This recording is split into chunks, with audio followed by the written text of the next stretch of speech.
Welcome back to the Reseller Journey podcast. And in this episode, we got my brother Tino sharing us the tips and the secrets behind live selling. So I wanted to bring him on because he's been doing this for a year or two now, full time. And he's going to be able to kind of lay the foundation for people that are wanting to get going as another stream of income. And wanted to bring him on to just talk about some live selling, but specifically more about the journey. I mean, the podcast is called the Reseller Journey Podcast. So I think it really resonates with a lot of people looking from the outside in onto kind of like how you got started and just take us to that point of maybe 3, 4, 5 years ago. Where were you to where you are now? And go from there. Awesome. Yeah. Bo, I just want to say, first off, thank you so much for having me. This is honestly my first actual podcast that I've been on. So I'm super pumped to, dive deep into the journey because that's what it always is a journey, and it's a forever journey, learning to pivot and navigate with the market, with the different platforms that Whatnot is newer. But a couple years ago, we'll start from there. I was back before 2020, I was so I'm 24. So back then I was 19, and I was doing full time at a restaurant. I was a busboy, and I was actually part time, and I was part time also in school. But with school, that never clicked with me. I was going into undecided, so I was just doing general studies. I didn't know what path I wanted to take. I didn't know anything about my life. I was completely lost, and I knew I wanted to make money. I loved hustling, especially at the restaurant. I was a busboy, but it was kind of like a higher end restaurant, so I was still making like 22 an hour as a busboy, and just that cash money and learning all that stuff, how to do business with people, how to be friendly, and work ethic is huge, especially in a restaurant where, as a busboy, I was the last one to leave, first one to get in because I had to clean the tables and all that stuff. So truly, that taught me a lot of work ethic. And then COVID happened. I lost my job, restaurants shut down, and I was kind of just lost. At that time I was like, I don't even know what I was doing. Nothing. Just honestly, just going down a rabbit hole, gaming a lot and all that stuff. Then I started getting into running and started getting in the best shape of my life during when everyone was at a worst. And honestly, COVID really formed my mindset on my future. And then I came across and I found Gary Vee, which absolutely changed my life, and garage sailing, mug life, and all that kind of stuff. And as soon as I was able to get out there, I went to um, a Goodwill bins. Actually, that was my first ever thing I did. And the first day I went, I with only $200 to my name. I didn't have any money saved up from working at the restaurant. I was young, spending it always. But $200 to my name.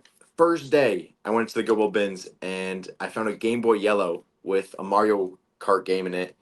And the next day, I bought that for $2 or something, and the next day it sold for 70 something, and the game an extra like 30 something. So that $2 turned into 120 plus in profit. So I was ecstatic. That got me hooked, and then from there, honestly, I just became obsessed. I was watching videos on Goodwill, Gary Vee, Reezy, actually with Amazon. I was watching a lot of him. And full circle moment, I actually went to VCon back in the second one. So that was like actually 2023. And Mm-hmm. I met Reezy at VCon, which was awesome. So a little full circle moment. And but yeah, Gary Vee, honestly, is the reason why I'm doing this, doing what I love to do right now. And now I'm fast forward a little bit. I did eBay full time a little bit for a couple years, selling shoes, everything to get started. Then I niched down to shoes, found Rinzy, as a lot of people know. And if you guys don't, uh, right there next to Gary Vee for me. I'm glad to call him one of my good friends now, but niche down to shoes, and now I'm full time on Whatnot. Fast forward, a couple years later. Cool. I love that. I love it. Are you a reseller looking to make an extra bit of money? Well, we are hiring to our wholesale team of over 31 people where we buy inventory from nationwide. So if you love to source, but you don't want any of that drama like the listing and the photography, and you want to be able to multiply money fast, well, then click the link down below because we are expanding our team. It is a great option to be able to double your money, especially if you source at flea markets, the Goodwill bins, estate sales, yard sales, rag houses. We are buying thousands of pieces of clothing every week. If this sounds like something you might be interested in, book a call down below. We'll get you onboarded. We'll get you set up with our brand list of over 300 brands, and we'd love to put some money in your pocket. Check it out. And similar background as well, coming from the food service industry, is yeah, it's not. I don't want to call it grunt work, but it does teach you hard work because it's not easy. Yeah. Bussing tables, waiting on tables. So if you can take that and apply it to whatever you want to do, it's a good like ground level to get into, like working hard, because running your own business, everyone thinks for some reason it's going to be easier than your job. It never is. It never is. And you're going to have more problems than you do in your own business than you do at your job. So it's all about solutions, right? And solving those problems. But I love that backstory. And I'm going to put his link down below. Go follow my buddy Tino. You run this with your friend. What's his name? Brad? Ben. Ben. Okay. Yeah. So him and Ben run in a great Whatnot shows throughout the week.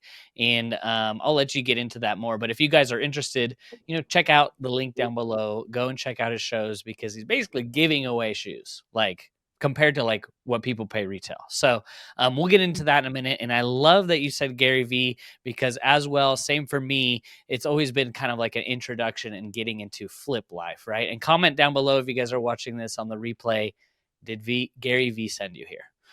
Touching on what he said about live selling, I don't know if you saw the clip, but he's just talking more and more about live selling and how it's gaining more traction. What is your outlook? Because you've been doing it for about 2 years now. What is like your thoughts on live selling? What future does it have as a reseller? And like, what stage do you think we're in right now? Are we still early? Yeah, I honestly I listen to Gary Vee's podcast still to this day every single day. There's not a single episode I missed, and I realized he's been saying Whatnot more and TikTok Shop. Those two things are I'm in right now, and I'm big on them. Um, but yeah, actually, fun fact: I was in the first 200 people accepted into the vintage category on Whatnot. So I was accepted into for vintage clothing, and I tried that for a year. I was selling out of my room, Mhm. and I didn't have a this little warehouse at the time, but I was selling out of my room, and I remember having one, zero, two people in my room, and those two people were my mom and my dad. And I remember selling stuff, starting stuff at $1, selling it for $1, and getting back 50 cents. But I was hyped. I remember my friend was coming over, bringing his stuff and selling it because it's like, how could we, in 20 seconds we just sold something live, entertaining people. And I mean, just from there, I started getting a little more serious about it, and I took a little break because I didn't see it being a full time income at the time. I thought of it just like a little side hobby, get rid of some clothes. But then when I first started, I from then to now, crazy difference. There's Mhm. hundreds, thousands of sellers now, and even just from back then, how much has changed with everything about the app. But I started on Whatnot with shoes. I started just, doing the dollar starts right from however much I was paying for it. I was getting pallets at the time, so my average buy cost was around like $2 to $3 per pair, but my average sale price was around like 9 or something. Mhm. Which I was selling like Air Maxes for, you know, $10 or something, Yep. which at the time it was, still doubling my money at the end, but I knew I couldn't build a repeatable business like that of just gambling my money. I felt like of buying stuff and then starting it at $1. Where could I build a future with that? So I started getting into brand new shoes is what I sell now, and I we start everything at $59, and so this is where it has changed. Back when I first started Whatnot, I thought I only had to do dollar starts. I thought that was the only way to win on there, only way to build a room, get a crowd, build a following. But now fast forward, I mean, I don't really look at our followers. I've honestly no idea how many we're at, but we don't hold the biggest room ever. We maybe hold around like it gets as low as 10, but to maybe like 50 people sometimes. And we start everything at $59, and no matter what, that's the price that we sell it at. And Mhm. we run discount stuff, but we're happy with every single sale now. It's no stress. We thank all of our customers. We're grateful for them, and we're able to give some crazy deals. And once we're in the profit, we sometimes do like now we do $29 starts instead of dollar starts because Mhm. I mean sometimes our average sale price for dollar starts was getting below like 25, and for branded shoes, I think that's 29 is a great deal. But yeah, I think Whatnot is just getting started. Just getting started with everything. I think it hasn't even, you know, got started, honestly. No, well, no, and I agree. When you mention even just mentioning, yeah, I resell on eBay to the common person, they're like, "Oh, I didn't even know you could do that." And you're like, Yeah, "Yeah, you can do that. Wow." And if you talk to them about live selling, you lost them because they're like, "What? Huh? yeah. It's a special TikTok?" job. Yeah, so it's different, but I wanted to reach out to you because you've been doing it for a while now. You're doing great. You switched to the shoe model. You have great perseverance because a lot of people get into Whatnot and they quit real soon because the dollar starts, that mindset. And it's like it's scary for a lot of people. And your first few shows are going to be quite depressing unless you're driving traffic and hyping it up, but the first few shows are really tough. They're going to test your patience.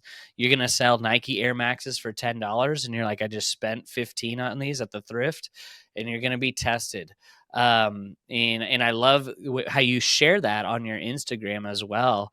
There was a post or a story you did a while back now, and you're like, hey, we had no sales our first like hour, and then all of a sudden it ended up being up the best show ever because we stuck through it. You held that like straight face, and talk about getting kicked in the stomach. You're like, think about that. You're putting in your best foot forward, and you're trying your best, and nothing, and then here it comes, the floodgates. It ends up being a great show for you.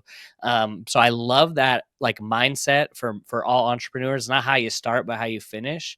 um can you like talk a little bit for people that want to get into Whatnot? What is something they should focus on, maybe something they really need to focus on to set themselves up for success, whether it's like driving marketing to their channels, or what are they doing? What should they do? Just based Yeah, off your experience. I definitely want to touch upon, there's been, a handful of shows. Still to this day, we still get them where we go live for an hour and sell nothing. Mhm, And unless you know how that feels, to go on to an app, you're ready to sell, and to sell nothing for an hour is super discouraging. And that's where most people wouldn't even try again. yeah. And I always know that is what separates us from anyone else, is that we're willing to just get back on and forget about the day. It's sometimes there's slow days, sometimes it's just it is what it is. But instead of pointing a finger, oh, it's the market, or it's the people, not something, people haven't Mhm, gotten paid something, I started pointing a thumb, and I'm like, I need to figure out why this is happening. And although we still do get it, it's way less, and that's where we focused on our quality. So we were doing used shoes up until probably a year now. We've been doing brand new shoes full time. mhm, But brand new shoes, how could you can't get better quality than brand new shoes. It's just what you're picking up, and you don't have to worry about any flaws with us and all that kind of stuff. So when we switched over to brand new, we noticed we could start building a reputation of, that's what people can expect from us. Anything we have in our store is always going to be brand new. You never have to worry about the quality. The price is always usually 59. We do run sales and all that stuff, but $59, that's what we're known for. But the biggest thing is just showing up every single day. I remember just trying to do everything I could to make the ball move. And it was getting up every single time, showing up at 8 o'clock sharp a.m., starting my show. And I remember like my restock days, I wouldn't do a show less than 5 hours, no matter no matter the outcome. I set a number. We're gonna do it 5 hours, and it's like I'm going into my shift at work, and we're gonna see how it goes. But you have got to show up. You have got to be consistent, and you have got to just be truthful. You can't lie to your customers. You got to just build a reputation one sale at a time, and it will compound effect into a bigger thing for sure. Right, right. Yeah, consistency with a lot of things. I think people just really got to build that muscle of like delayed gratification too. Like in our culture in this country, we want it now. We want it yesterday, right? The opportunity is right in front of us. You just got to be, Jim Rohn says this amazing quote, and it stuck with me. Is like give yourself a reasonable amount of time to make a reasonable amount of progress. So like the people that we look at and we admire so much that are doing great in reselling, the Renzis of the world, um, they took a lot of time. They took a lot of time to get where they are now. And, to think that you can be where they're at now is just, it takes time, just like refining your systems and your processes. And, you had a story out yesterday. I think a lot of people wouldn't do what you did yesterday. Go out sourcing for how many hours? Oh, Driving, picking up shoes. How that was many? like a Give us a 14 and a sneak peek. half hour What was shift. that? Yeah, what was that? Tell me. Break that down and tell me because I want to know what it takes to do that. How many Yes. hours? Where are you So, driving? What does it look like?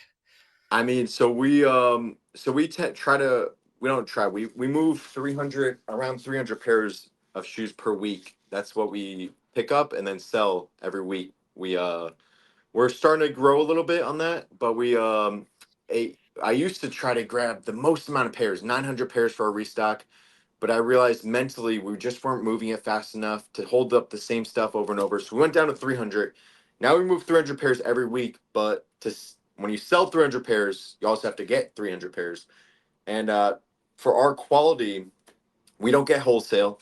I don't know a wholesaler that would be able to work with us where, we get the quality of pairs we get and at a good price. So we go out and handpick everything from Nike outlets, Dick's warehouses, Adidas outlets, all that kind of stuff. We handpick everything, and one of our routes, the closest stop is 2.5 hours away. So 2.5 hours, we drive to our farthest location and then source all the way back. Yesterday, I started my day off at 7:30, and I didn't get home till I think it was around like 11 o'clock at night or something like that. So it was a really long day, and Mhm. but again, I think that's when I feel the most alive because I know who is going to do this. Every single person I know is, oh, I can't find shoes around my area. I can't either. There's not enough places like I'm in Connecticut. There's not Yeah. enough places in Connecticut where I could source the quantity that we need on a weekly basis. So we have to drive hours to get this, and I just got a new van, so that's triple the amount that I'm able to get. So that is something that I'm looking forward to building a team around. So now we can meet them out there, and that's my next step is trying to build a team to source. But just doing whatever it takes. I will be still doing those 15-hour days, to have a restock the next day and all that kind of stuff because I love it. This Yeah. is fun for me. That's a beautiful thing to source 300 shoes in a week, and by the end of the week that roughly most of them are going to be sold. That's a beautiful place because coming from a background that's reselling on eBay and it's amazing, but as far as like things selling in a week, when things are selling in a week, you're doing your happy dance on eBay because that's fast. That's like that beautiful part of whatnot. Yeah, you're not getting all of the money, but you're getting some of it, and some of it all the time is a nice place to be. You know, so yeah, you are going to regular Nike outlets, Adidas outlets, and finding the shoes. It's not you don't have a secret guy working at Nike or something, right? No, no back door, and that was rule number one. Always is never try to. There's still to this day if there's a Nike employee because there's a lot of new people every time we go there, and they're like, "Oh, you can sign up for an extra $15 off," and It's just I don't need that. The prices we're building a repeatable business where I want to be able to show someone how to do this, so I don't have to be there to do it. And the only way to do that is not by getting these back doors, these shortcuts, and paying employees and all that kind of stuff. Now you can build relationships of getting to know the employees, maybe having them text you the sale or something like that, which Mhm. is perfectly legal. Um, but no backdoor, no secret stuff. That's why I've been slacking, but I try to always post on Instagram that there really is no secrets. There's the slow days happen. There's the sales right in front of you. But I always tell even my people on Whatnot, go try to find these shoes for 59 bucks. I Mhm. just got lucky that one day I went and I was able to get it because I'm consistent. But if you go to any other Nike outlet, those, LeBrons are going to be 130 bucks. Yeah. So, Yeah. um, just trying to give people convenience and, yeah, that's the main thing. Well, if you're building it now too, compared to where you were last year and where you will be this time next year, you build it, they will come. I mean, I just feel like, you see other streams on the platform, $1 on clouds, $1 hokas. If you were to let that go mainstream, you could crash the whole market. I Yeah. mean, come on now. Like, that's how the power of live selling is going to be here in the future, where you're selling brand new Nike shoes for 59 bucks. I just feel like people are gonna be like, "What is going on?" Think if you saw that sign driving around in the Nike store, people would be going crazy. So, where you are now, I totally believe you're going to be much more ahead this time next year if you just keep it up. So that's great. No secrets on the sourcing. I feel like people think like there's some connection that we have, and it's like no, it's just you Hard work. work. Yeah. Yeah, that's the recipe. Now I want to talk like marketing. I know you're on Instagram. What do you do to like, because I know you didn't get 50 people in your show on your first show. What are you doing to get people in there? Like that seems to be the hardest part for people that are selling on there.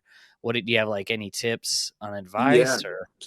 So I remember when I first started. So I'm a big content believer. I've been slacking because, like I said, I've been focusing on TikTok Shop, my other account. So Mm, that's a whole nother conversation. But yeah, yeah, um, with Whatnot, I talk about this with my friends every day, and like my last reel that I posted, I think got around just a little bit more than 3,000 views, something.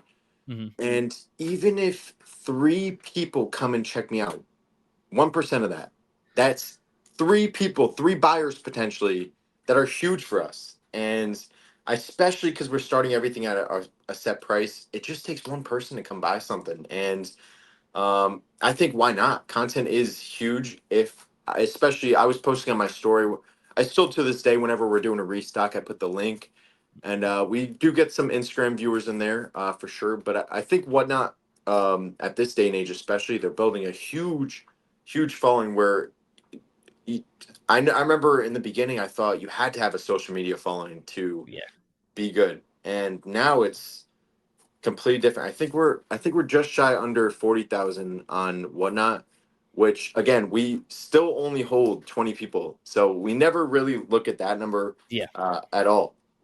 And I think I'm at like 3,000 something on Instagram. So honestly, it doesn't really matter at all the social media stuff, but why not?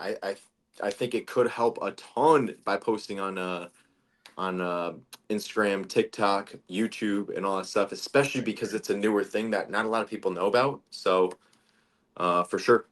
yeah. It's I don't think it's talked about enough, like the marketing behind your resale business. And it's like social, like I just talked to Wayne, K-Way Shop, in the podcast. And, it's just as simple as like social media is free. Just pop on social media, do a quick like you do. It's like, look, we just restocked with these shoes. They're all gonna be $59. Here's the link. You don't need to really say much more than that because the brands that you sell themselves. You don't need to go too much in depth on a Nike Air Max. It's a Nike Air Max. Here it is for Especially, 80% off retail. yeah, especially So 59 bucks. It so sells that's itself. right. And that's where we're turning to in our whatnot is to really just get brands that I don't need to talk too much about. A $1 Arc'teryx jacket. Come and join. It's like Yeah. we're selling them 70% off. You could pay 300 at the store or 43. That's what our last one sold for. So yeah, and that's what I love about selling, things that people want. It's hard to sell maybe, and that we'll get into that, but and I know you've been focusing more on Nike, but it's like it's harder to sell a brand that is good, like if you're a reseller, but maybe it's not common. Like for example, like a high-end designer brand that sells for $500, but people might just not know that brand and it sells for $14. Like, holy moly, what did I just do? But it's really sticking to what people want and what people know so they can buy those items, so you don't have to do so much sales selling the product. And I noticed that in your streams too. You're just like, here's what it is. This is what it is. So, like how are you, you're focusing more on Nike. Is that something you're going to continue to do, or are you going to branch out now more with different shoes? Or are you just trying to stick to the tried and true known brands? Yeah, so always I mean Nike sells itself. There's like you said, but we have I remember it was a couple months ago actually. And this is when I started doing 59 free shipping, 49, 39, 29. So I do this whole tier system to sell. We have 100% sell-through rate by the end of the week, or however long it takes, maybe 8 days or something. But it's been 7 days this past month. But um, it's we were shopping at Adidas, and this was a couple months ago. I was going heavy on Adidas because Adidas was running like 70% off sale, and there was like, if maybe you guys are familiar, like Adidas Forum, they were like $20, Mm-hmm. and other stuff like just like generic Adidas for less than 20, and I'm The like, Yeezys.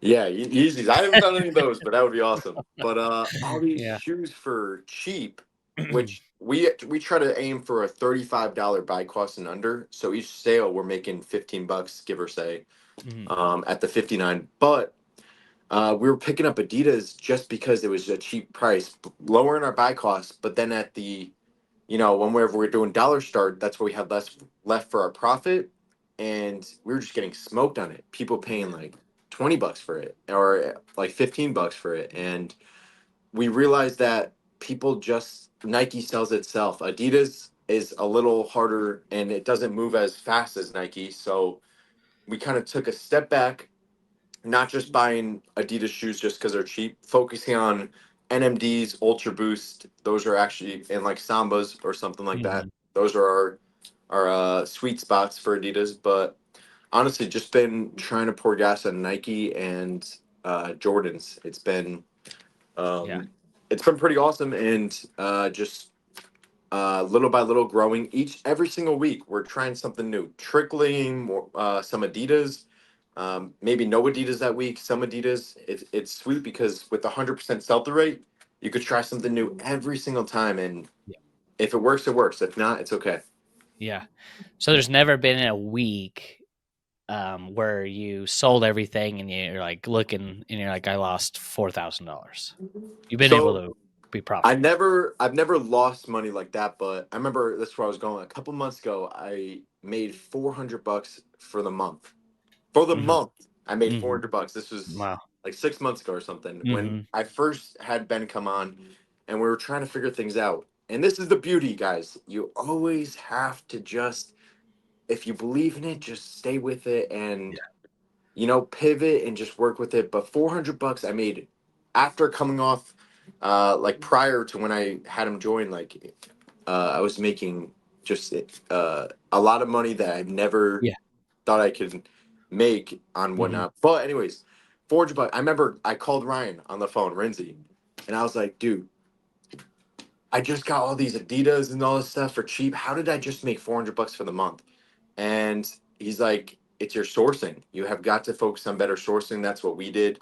And ever since that phone call, it's just been, we've been getting so picky, and everything that we're now picking up has just been selling way quicker, way better. We've been having way better shows, and it's just what the people want. You have got to listen to your audience, and if you're buying a Peter Millar, like what's a brand that kind of died down? Peter Millar. No, Yeah, it's so it perfect. used Yeah, to it's sell, definitely. Yeah. but now it doesn't. And are you still going to keep on picking up at the volume that you were? Maybe not. Maybe you're picking up a little less. So just adapting with the market and trying different stuff. But it's not always pretty. $400 for the month does not pay my Yeah. bills. And, just figuring out how we can grow from there and what we changed. And it's honestly been building a team around Ben instead of trying to have the team me be the face and then Ben comes in second. Now Mhm. it's what it's always been. Our goal is we're building the team around Ben, and he's the main attraction. He's the guy right now. He's the Nice. leader. Cool, cool. I love that. I love that. Um, so you're doing a restock tomorrow, I think you said. What is some, if you want to share some numbers and feel free to share whatever you want, but what is a typical, how long is the show? How many sales are you making? What does profit look like when it's all said and done? And is it just you, or do you tag Ben and he's in, or what does it look like on a restock? Because you're restocking once a week now. I'm sure those shows are your best, some of your best. Yeah. So our restock days, we usually try to aim for our best show. That's setting the mood, setting the day. And so we're spending. So now every week we're spending around. It's been a consistent 10,000 to 11,000 on shoes. 300 pairs of shoes. We're aiming to have like a $35 buy cost per per pair. Sometimes a little less, 900 to like 12,000.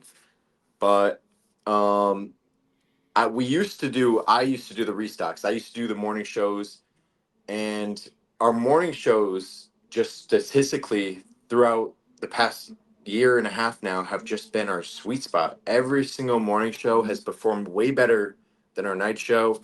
We have no idea why, but that just motivates us to get on earlier and earlier and earlier because we're just performing way better. And it's just a pattern that is what it is. So we're not going to fight it and just keep going on later.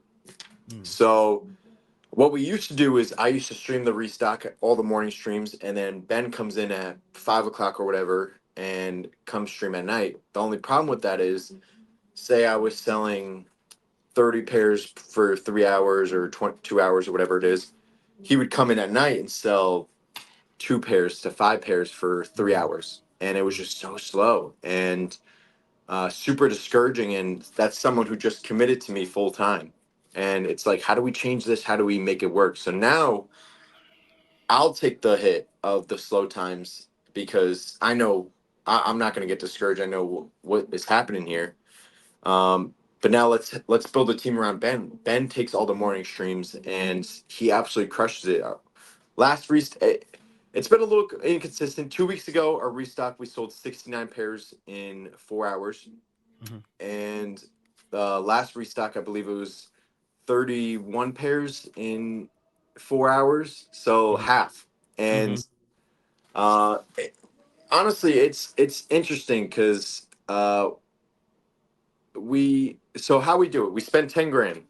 Let's just give an example. 10 grand, and we have 300 pairs of shoes. So we divide 10 grand divided by however many shoes we have, and we see how much shoe pairs we have to sell at 59 to break even. Yeah. And so let's just say after 300 pairs, it would say like we have 15 pairs left that are just paid for. Now that's 15 pairs Yeah. left by the end of the week that is pure profit. But Mhm. we sell a bunch more. We sell, you know, uh, some stuff gets bid up and everything. So by the end of the week, after selling, getting our 10 grand back, which usually takes around 5 to 6 days, on Mhm. that seventh day, we have 40 to 100 pairs left over that is Yeah. paid for already. Pure Cool. profit. So we used to do dollar starts with that and just let it Yeah. rip. And we kept getting a lower and lower and lower average sale price. And Yeah. I was just like, I don't care if they are all pure profit. It's tough to sell a shoe for $5. I mean, this morning we did a dollar store at our end of a 29, and the last shoe sold for $2. $2. And Brand new. it was 11 and a half women's, 10. We were Yeah. trying to sell it as a 10 men's, Yeah. but $2 for a brand new shoe. Yeah. And it's tough. And Yeah. so we decided to drop the dollar starts, unless it's like towards the end of our 29, but we do $29 starts is our lowest tier now. Where if the shoe doesn't sell for 29, then we shouldn't have picked it up in the first place. That's Right. how we feel Right. about it.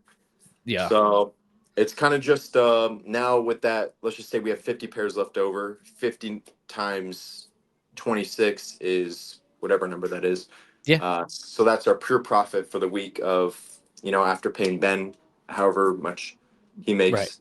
Cool. Cool, cool. I love that. And just like a rough estimate, what is since you stream pretty consistently, what is a rough estimate on the total sales in like a month if you're, keeping Yeah, consistent? we've been hovering around like 40 to 45,000 in sales per month. Cool. Cool. Yeah. And then for the year, do you have a rough estimate on what you might be doing? So I actually just looked today because I saw your post on Instagram. I don't know if it was, I think it was today or yesterday about your Yeah. 6 months versus year on eBay, but Yeah. I just looked and we're $2,000 off right now from 500,000 in sales. So Let's 500,000. go. Nice. That is beautiful. And I already see seven figures next year for you. That's our I goal. already Let's see it. try to I double already that see it. for sure. That's our goal too as well. But yeah, remember, reasonable amount of progress in a reasonable amount of time. Most businesses would love to see those numbers in their first or second year, right? And compared to actually last year, what is the percentage increase? Because you were doing it last year. What are the Yeah. differences? Shoot, I think last year was I think it was like 300,000 or something. And I remember Hmm. my first year, I made a post about it. I think it was between 20 to I think it was around 20,000 or something our first year or some maybe even smaller than Hmm. that. But I made a Hmm. post about that. I'll have to redo a video on that, especially the year coming up. But I remember, just being in my room, just selling things for $1 and Yeah, just remembering like this is awesome. Where could yeah, this take me? And yeah. now we are about to come off on 500,000 in sales, which is mind blowing. Yeah, always when in doubt, zoom out. And I tell that people that get into reselling, they go, I didn't get any sales today. Oh, I didn't get any sales this week. Like when you zoom out, Tino, from your point of view, what 20,000 your first year, 300,000 your second, and now look at it now, gonna do almost a 500,000. You just start to look at the numbers over long run. Yes, the margins are probably gonna be smaller and smaller, but to look at that growth, that's insane, especially if you start building out a team around Ben and starting to scale this thing. You said sourcers and hiring people. Um, there's people out there doing it now. So if you could just go out and kind of mimic what they're doing, um, just keep it up. There's a season of sacrifice to all things, and when you talk about selling your vintage shirts in your room, it's like that's a sacrifice. Most people don't want to do that. Not For only for sure. like a lack of out of embarrassing, being embarrassed, but also it's like very disheartening, very discouraging that you didn't make any money and people would just quit. They would quit the first time. I guarantee you there'll be a few more people that try, but always remember, and you said this earlier, is that right when you're about to quit, think about all the other people that would quit and just do the opposite. Everyone has their down and tough time, and just always I reflect on this is right where most people quit, right here in the business. And it's really the people who last that do it the longest, they're the ones that are still there, right? So I love that. And you talk about Renzi paving the way. Look at where he's at now, and sky's the limit. So I love that. I love hearing that about your story. Is there like so you talked about your approach of pricing your shoes. I don't know if we need to cover that, but that's a great strategy. So you basically start them at 59, then through the week, once you're like in the profit, you go down to 29, or the $1. But that's kind of that's probably what you're going to be doing from here on out, right? Yeah, definitely honestly straying away from dollar starts. It's just has been on a downhill for us. And um, it works for some people incredibly Mhm. well. And Ohio thrifters, they're awesome people who are absolutely crushing it with the dollar starts. Yeah. And it just, for us, it was stressful. I mean, the amount of stress that I have of just I was sometimes I was like, oh, let's see how this goes, and it wasn't a good feeling. But knowing that I could sell everything at $29, a set price that I'm happy with, it's a great deal.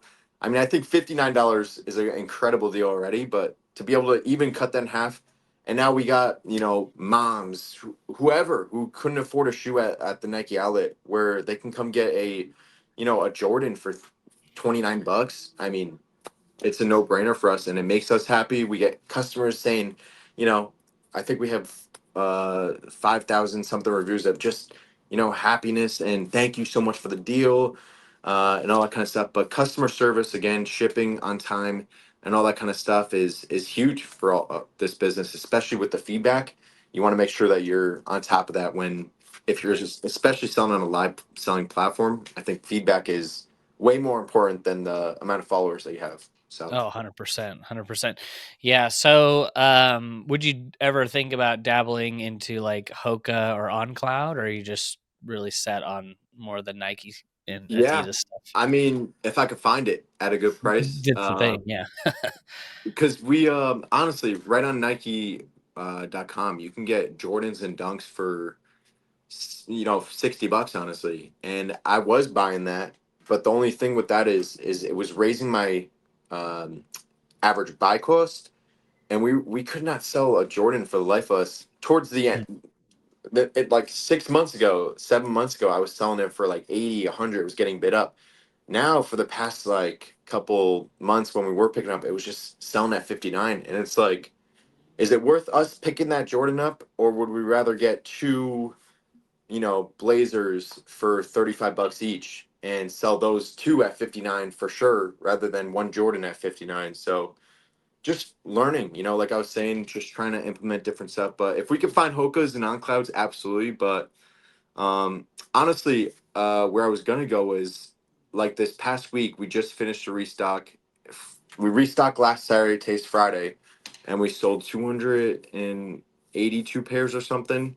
mhm. And I only streamed 5.5 hours, and Ben streamed, I think it was like 21 or something. Okay, Um, so now again, like where I was going, building the team around Ben is I'm doing the shipping, I'm doing, sourcing all day yesterday, so mostly the sourcing. But it's like, where do we go in the future? Of now we can potentially, I have a lot more free time on my hands, and maybe getting into clothing or something like that, of doing cool. set prices. Yeah, Um, Now with a lot more time in my hands, building the team around someone else, and I'm not doing all the stuff myself, but that's what it took. yeah. But it's definitely a an awesome thing to look forward to. But definitely a lot more to come in the future. I don't know what's going to come to Mm. 2025, but definitely want to expand our arsenal. I don't know. Yeah, But no, absolutely. I mean, there's money to be made everywhere, and I always go back and tell people that new documentary that just released on Netflix a couple weeks ago called "Buy It Now" or "Buy Now." It just shows about how the waste in this country is so abundant, and as resellers, it's almost like our responsibility to manage that stuff that gets thrown into the landfill and get it back into circulation to economize, right? That's like stewardship, getting that inventory back into circulation, whether it's through like shoes that are at the outlet or go into the Goodwill bins. The product is out there, y'all. It's just about how can I be innovative in figuring out where it's at. Like, there's thrift stores, there's places that everyone knows about, but it's out there. You just got to look for it, and maybe in some ways that aren't talked about very much. So that's cool. So you're thinking about getting into clothes. What are some other goals maybe next year? Is it monetary? Is it maybe adding more to your team, maybe hiring another person? What's a goal that you can name off for next year to help you really take this thing, to seven figures? yeah, it's definitely, especially now. So I went from a Nissan Altima to a Dodge Caravan, which is not what I was expecting, but it Upgrade. just was something that happened, and it was the right price, and it's awesome. I love it, and it just absolutely leveled up my reselling game. Even yesterday, I sourced 204 pairs yesterday. That would have never happened with my car, and I would have sourced 80 probably. That would be able to be my max. But um just building a team, different locations, I'm going to be able to travel more to find more locations. Mhm, So now in the future we can hire around all these different locations, and then maybe having someone in a different state goes out, sources for me 100 pairs, 200 pairs, and then I drive to them, pick it up. mhm. Now I have 200 pairs that I know are good, and then come back home. So just getting faster and faster with flipping shoes, and uh, yeah, just adding more people to the team, hiring faster, I believe is a huge thing for us. And I'm not scared to make less to, be more fulfilled in the future. Yeah. And I mean, that's been right now, I've been making honestly a lot less than when I was working by myself, but that I didn't even have a break for Yeah. myself. So, Yeah. Yeah. um, just So having it cool. all automated has been huge. And one of my best friends who's been amazing has now working with me full time. So to be able to offer a full time job where we can, we're two 24-year-olds just trying to, see what we can do. And now with the least amount of responsibilities in our life, we're just trying to, make it happen. 100%. And I love that you said that because it's so true. Grind right now so hard in your 20s so you can live that life you want when you're 30. Don't be like me when I'm almost 40 getting it going. I mean, come on now. Nothing wrong with that. But hey, if you don't have kids, you are, just getting going, you just graduated or you quit college, get going now so you don't have to and this is amazing. I love this quote, but Alex Hormozy says it all the time. Pain now or pain later? Are you going to go through the pain now to get what you want in life, or are you going to go through that pain later with regret that you didn't do what you wanted to do? Yeah. Pain now.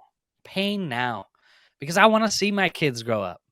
I want to go to their sports activities, things that, people value different things, but that's what I want for me in my life. So I want pain now. So I don't have to be 80 going, oh, I wish I had done that. Right.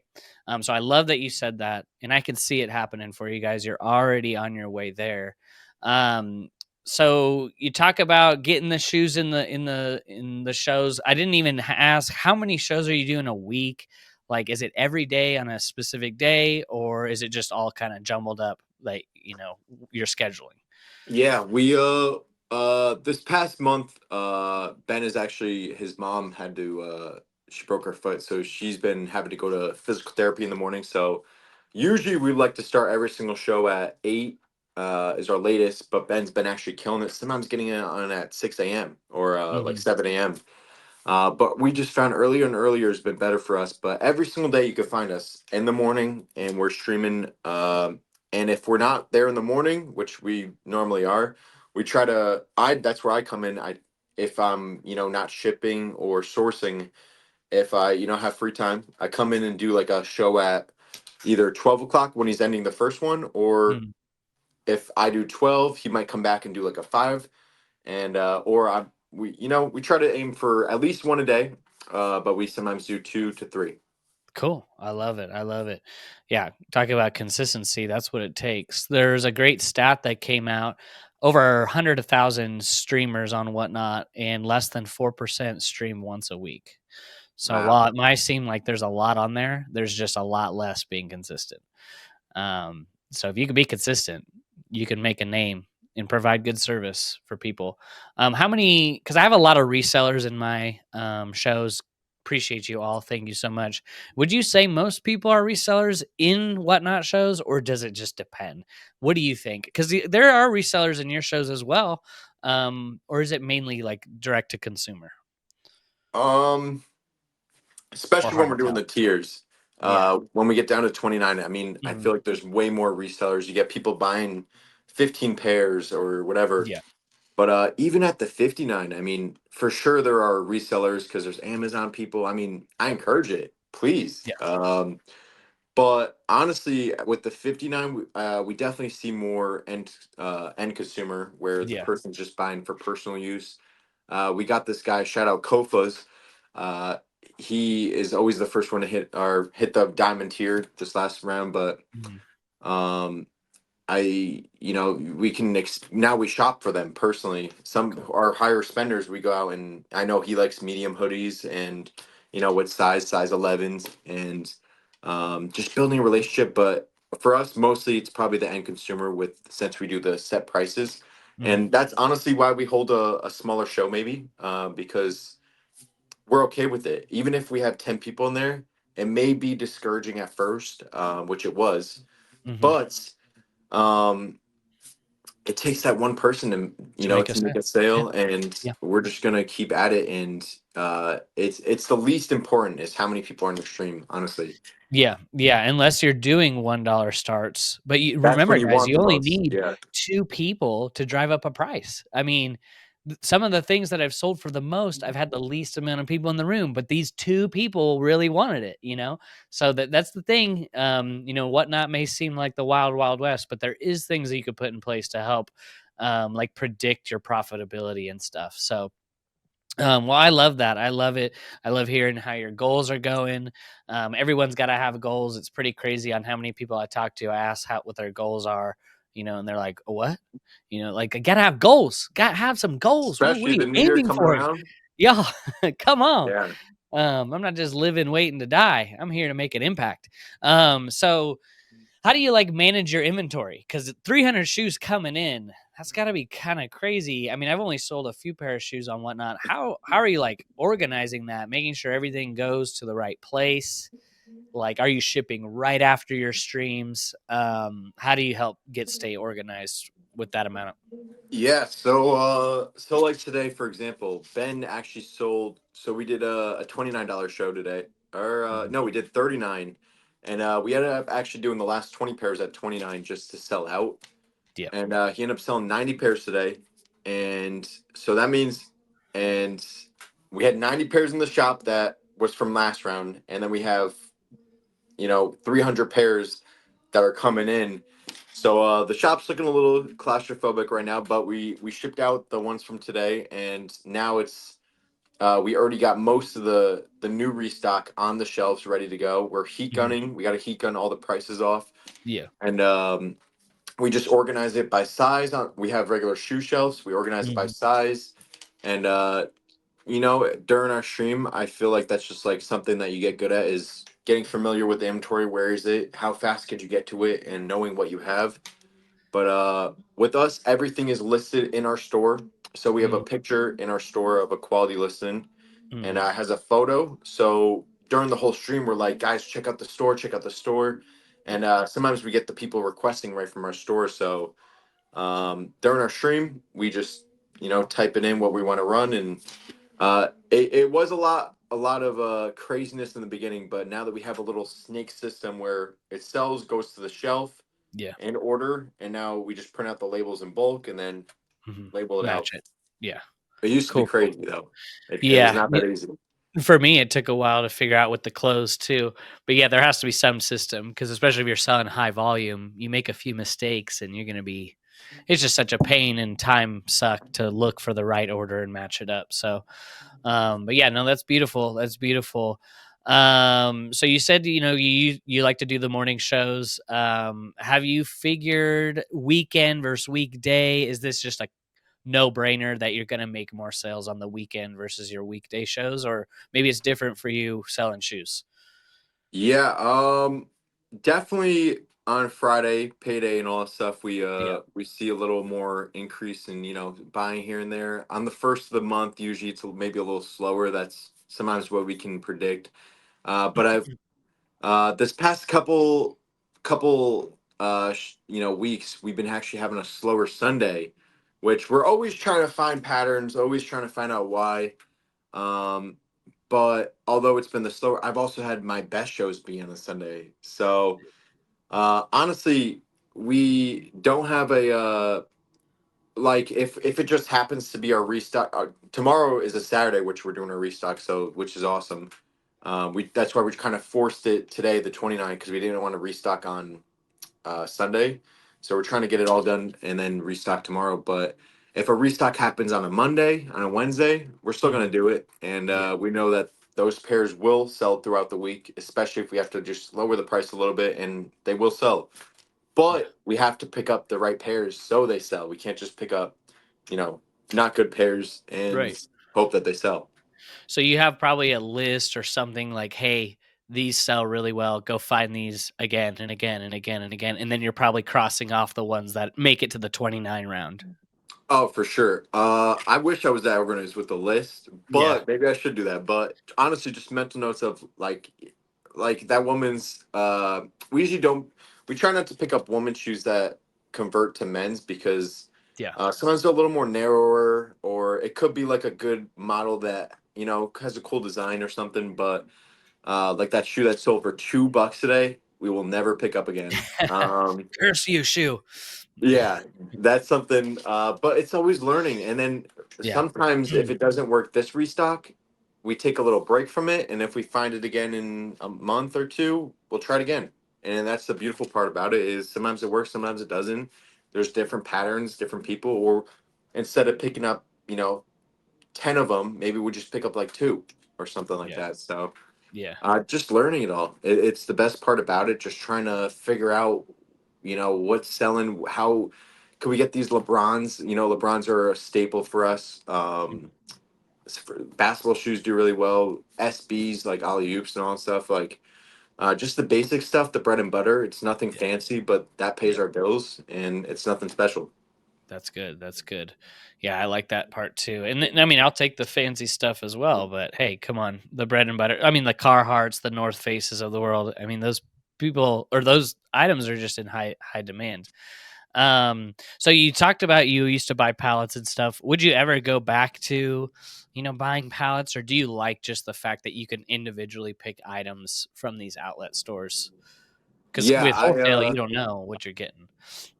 I never bought. I used to do pallets for used shoes. So back Hmm. when I was on eBay and all this stuff, but I've been reached out through a few people now because of Instagram, and that's another reason why to make content. I've been super slacking after this podcast. Mark my words, I will be making content. But just been taking a little break. Had some stuff happen, but definitely, I think like most of the time with the wholesale is I had this one guy, for example, he's trying to sell me. It's a good woman's shoe. It's Hmm. just I have to buy 100 units of it, and it's at $32 a pair, which is good for us because it's Yeah. lower. It's just I don't want 100 pairs of those. Yeah. So it's I'd rather go out and hand source, and I think my money's way better spent elsewhere. But it's hard to find brand new shoes at a good price where it could be a repeatable thing. Yeah, exactly. Because with that 100 shoes, you may need to like sprinkle that in over time because who in your show is going to want 4 pairs of those same shoes? Yeah, that's something that's going to be like specific for the right customer. No, that's the same thing for me. There's a person that said, "Oh, there's 2,000 band tees, but it's like there's 40 varieties," and it's like I don't have a big enough audience to sell 2,000 of kind of the same type of band tee. It's like how Mm. much are they going to want? Yeah. So yeah, it's that's kind of what I feel. Um, well, that's beautiful. Like, what do you think? What are some of your tools that you use to do a live stream? I mean, is it as simple as like your phone and just start it up, or do you have some kind of movie projector that streams your stuff? Like, is it pretty easy to get going? Is what I'm saying. Yeah, in my room, I started with just my phone, and that was it. Yeah. And over time, I learned it was easier to have a laptop on the side, so we control the Yep. whole stream from there and stream from our phone. I got a second phone now that stays at the shop where Ben just comes in, turns it on. I just Yeah. come in. It stays in the same place. So, and then we got the laptop where that's where we control it from, and then we just got a box light on the side and a tripod, and that's it. Cool. Yeah. Doesn't have to be Simple. fancy. Yeah. Cool, cool. Okay. Yeah, I didn't think so. That's the beauty. That's the nice part about it. And then as far as like, do you do any research? I mean, for someone that's getting into shoes, what are you doing? Are you just going to social media on what's popular, or are you doing like any comps when you're sourcing these shoes to see if they're popular or So that's the one thing about like whatnot is there's no comps. There's no comps but right? yourself. Yeah. And even going into this, it was always I guess a risk of will this shoe sell? Like I'm always thinking like the buyer. I'm not thinking obviously I have my personal preferences, but if it's like a pink men's shoe versus a black men's shoe, I 100% think the pink one's awesome, but well, how many more would just rather have the black shoe? And I Right. think, 9 out of 10 times the black one's going to sell first just based on Like colorways are huge. If it's like some weird, we got these LeBrons that do decent for us, but they're like pink, blue, very like loud, Mm, yeah. versus just like the black and purple, like a nicer one it just sells way quicker. So there's really no comps. There's no, I mean, Ben didn't know a single thing about shoes, and just over time coming in, sourcing with me, um, searching, what an Air Max is in the store, and then holding it out. We had to start with just search the size because he didn't know what the shoe was. But now over time, it's kind of like homework. You learn. Hmm. But there's no comp. So honestly, every single week we go, I think this is going to sell. I think this is a good price. And just over time, 2 years into this and being a shoe seller before then, I kind of know some trends. I'm also on YouTube, like Yeah. clockwork, looking at people's. I love shoes, so it's kind of comes a little natural to me. But we sell everyday type shoes, so Yeah. it's also something that I'm learning every single day. What colors do best, and it is tough, but my biggest thing is, you just gotta go out, try it, and if it doesn't work, try again. That's Yeah. it. 100%. 100%. I love it. So, Whatnot's a great big mystery. What are you doing as far as how to retain people in your show? It's one thing getting them there. Is there any like tricks or things you're doing to like get people engaged? Are you greeting them one by one? What's a strategy that you could recommend to help people get into the show but also stay there? Yeah, I remember. I mean, for the longest time when I was having, three people in the stream and all that stuff, every single person that came in, how's it going? How's it going? Hmm. Um, and in the beginning, I was just talking like this, and most of the time and whatnot, it's people are in and out. They're not Yeah. going to stand around. They don't care who you are. Yeah. um some people like the entertaining side, but what I realize is you got to have a shoe running at all times, especially we're starting at a set price. It's not like we're doing dollar starts, so we're trying to wait for a room to build up. We do a giveaway beginning of every single show, and we do every hour we do a giveaway, like a Starbucks Hmm. coffee gift card, and sometimes we give away a shoe just cause. And but we're running a shoe constantly, every single chance that we get. We're not talking. I mean, we talk with the chat, but we're Right. focusing. We're making the shoe the show, Running. not Yeah. us. Yeah. So Yeah. always just having something running is my biggest advice. Yeah, absolutely. Because you remember they're there for the items, and I do like say that like, hey, I don't want to talk too much. I just want to get into the show, start running stuff. Because you don't need to hear my life story. You probably don't even care what I'm even talking about. Let's get to the action. And at times I'll pop into whatnot shows, and it's like 30 minutes of talking, and I'm like, oh my god, what is going on? Yeah, But I get it, everyone's different, but I'm just saying, for the yeah, most part, when people head into your show, they're there for the product, right? What they read on the title. um yeah, no, that's great. I'm learning a lot just chatting it up with you. I'm still new to whatnot, only been there for 5 months, and still feel like I got a lot to learn, but crushing it, um crushing it. yeah, yeah. Oh, I love it. It's changed our lives. My wife and I were, figuring out what to do. We've been selling on eBay for 4 years, but we've been really trying to put extra money away for this neck procedure my wife needs.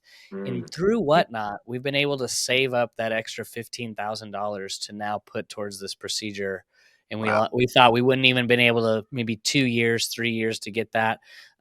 In 5 months, we were able to do that by adding whatnot into the workflow. So it can change your life. That is going to change our life. So I want to go over, just before we let you go. What is something that you learned from live selling so far, that maybe was a big learning experience for you, or something that you didn't really see happening, um, and kind of how you approached that?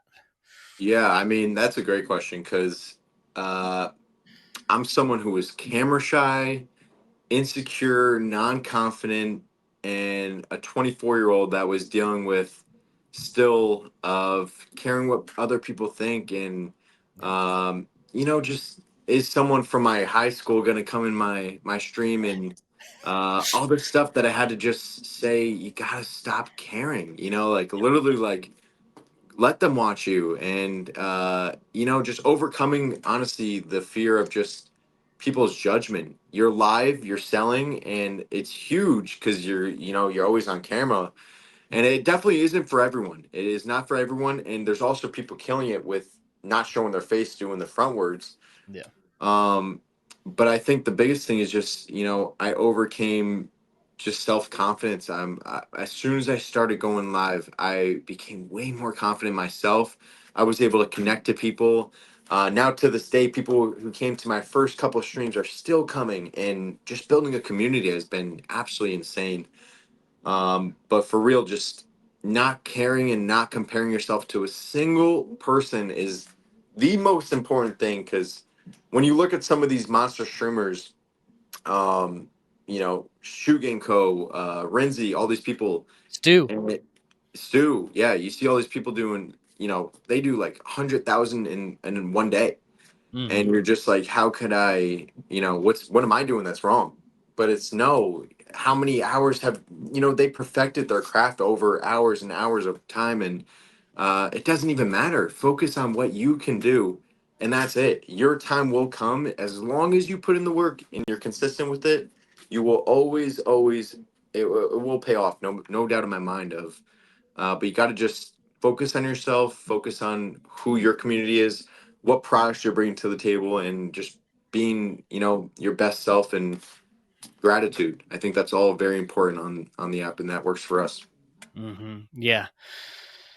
I've always thought like, it's a learning process, and learning and being open to learning is like a great trait and characteristic for leaders, and it's like you lead the stream. You're building at that quality of like trying to really be persistent and learning new things, which I'm always a big time learner. I always want to learn from people that are crushing it, like yourself and Rinzi and other people on the platform. So I learned a lot, and I think if people could take a couple pieces from this podcast and have thought about live streaming, I just say start, get going, do it, because 100%, you could even go back on the channel back in January, February, March. I was like, oh, I don't won't do whatnot. I'll never do whatnot. I don't think anyone's making money. I don't want to sell stuff for $1. No one's making money. It's boring. I don't want to sell women's clothes. There's about 7 or 8 excuses I gave in YouTube videos. You could go back and watch. And now look at me now. And as well, look at you now. As far as like you're not good in front of the camera, your confidence, but look at you now. Look at Yeah. you now. So people, the willingness to learn and get better, if you have that persistent hunger for that, you're going to dominate in the world. In that competition, you're right, is only against yourself, not against others. That's not what success is measured by. It's about you and your ability on what you can do, not what others are doing, right? So I love that. I appreciate it. Any last words for people that maybe are struggling in their business, and what's something that they're like, hey, if I focus on this, I'll be good. Last words. Then we'll let you go. Yeah. I mean, like I just said, I think the biggest thing is just, you know, the just have confidence in yourself, and love yourself truly. Of how could you, look at how far you've come, no matter what it is. Even if from that first time I sold that Game Boy Yellow, I still went to the bins and tried something new for the first time. That look where that all led. That all led to this. Every single time I trusted my gut, I went for it. And no matter what, even if I lost, it was never a loss. It was always a lesson of how could I just improve. That month that I made $400, I'm not crying. I'm not gonna say, "Oh, I need to go find a job now." I made it happen. I'm making it work. Still to this day, like there's gonna be a ton of obstacles, and Yeah. we got a bunch of stuff we got to figure out. And the market may change for the $59 starts. We're not romantic to it. We 100% will change if we have to, Mm. but you have got to believe in yourself, or if you don't have that self-belief, then you're going to be lost. So you got to figure out something of, how can I make this work? How could I be confident in what I do? And if you're someone scared to make content, I mean, I was there.